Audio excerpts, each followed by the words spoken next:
Commander Khairuddin Barbarossa. दोस्तों, आज की वीडियो में हम आपको बताएंगे हज़रत खैरुद्दीन बारबरोसा की असल तारीख के बारे में, जो आज तक गलत अंदाज में पेश की गई है। जहां भी ड्रामों और फिल्मों में उनका किरदार दिखाया गया है, वो एक समुद्री डाकू और लुटेरे के रूप में पेश किया गया है, जबकि हकीकत बिल्कुल इसके बरक्स है। खैरुद्दीन बारबरोसा एक तुर्क मुसलमान याकूब और उनकी अहलिया कतरीना के बेटे थे। खजर के 3 भाई और थे, उरूज, इसहाक और इलियास। खजर अपने वालिद के सबसे छोटे बेटे थे। खजर की 2 बहनें भी थीं, लेकिन तारीख में उनकी कोई निशानी नहीं मिलती। खजर को खजर पाशा के नाम से भी पुकारा जाता था। ये 1478 में लेस्बोस के जजीरे में पैदा हुए। इनको मिलने वाला लक़ब खैरुद्दीन था और इसका मतलब नेकी या इस्लाम के सबसे बेहतरीन दीनियत है, जो कि उन्हें सल्तनत उस्मानिया के सुल्तान अल कानूनी की तरफ से दिया गया था।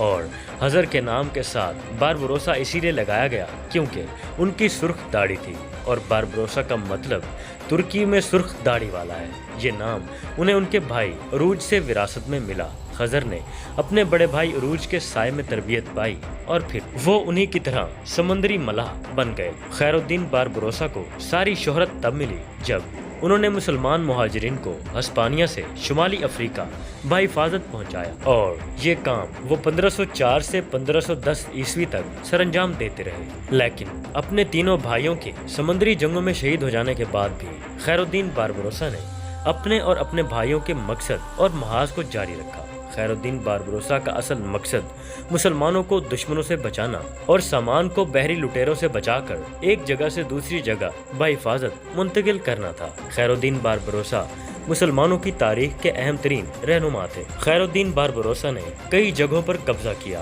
और काफिर फौजों को शिकस्त दी और रोम पर काबिज हो गए और पानी के सरदार बन गए। खैरुद्दीन बारबरोसा की भरी फतुहात ने 16वीं सदी के वस्त के दौरान प्रोवेसिया की जंग से लेकर लेपटवाना की जंग तक बहरा रोम पर उस्मानी कब्जा हासिल कर लिया। इसलिए उन्हें सल्तनत उस्मानिया का अमीरुल बहर बनाया गया और खैरुद्दीन यानी दीन की खैर चाहने वाले के लक़ब से भी नवाजा गया। अब वो खजर खैरुद्दीन बारबरोसा बन गए थे। आपकी वफात इस्तांबुल में हुई और आपका मकबरा इस्तांबुल के बारबरोस पार्क में मौजूद है, और इस्तांबुल म्यूजियम के सामने उनका मुजस्मा भी बनाया गया है। खैरुद्दीन बारबरोसा की वफात के बाद एक रिवायत बन गई कि जब भी कोई बहरी बेड़ा किसी मुहिम के लिए निकलता तो निकलने से पहले खैरुद्दीन बारबरोसा की कब्र पर सूरतुल फातिहा पढ़कर दुआ मांगकर तोपों की सलामी देकर मुहिम पर जाया जाता, और ये रिवायत आज भी कायम है। तो दोस्तों, ये थी खैरुद्दीन बारबरोसा के मुतालिक वीडियो। आपको कैसी लगी कमेंट सेक्शन में ज़रूर बताइएगा। वीडियो को लाइक एंड शेयर भी ज़रूर कर दीजिएगा। And thanks for watching and subscribe how to the history deep channel. मैं मिलता हूँ नेक्स्ट वीडियो में, तब तक के लिए अपने भाई को इजाज़त दीजिए। शुक्रिया, अल्लाह हाफिज़।